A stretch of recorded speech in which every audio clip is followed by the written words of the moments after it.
తెలంగాణ ఎన్నికలు అయిపోయాయి. ఇప్పుడు అందరి చూపు ఏపీ ఎన్నికలపైనే. దర్శక నిర్మాతలు కూడా అదే వేచి చూస్తున్నారు. అందుకే సంక్రాంతికి పందెంకోళ్లను సిద్ధం చేస్తున్నట్టు ఎన్నికలు దగ్గరకొచ్చే కొద్దీ తమ పొలిటికల్ సినిమాల్ని సిద్ధం చేస్తున్నారు మేకర్స్.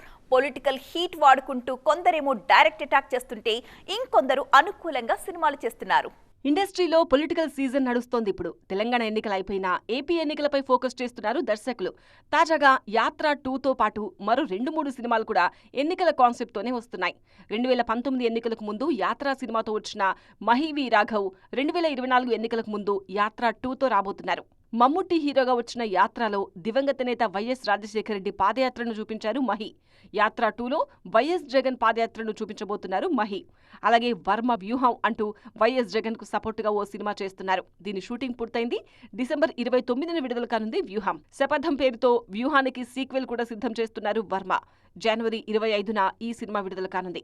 పొలిటికల్ మూవీస్ కేటగిరీలో జగన్ వర్గమే కాస్త ముందుందనుకుంటే నారా రోహిత్ కూడా ప్రతినిధి 2తో వచ్చేస్తున్నారు.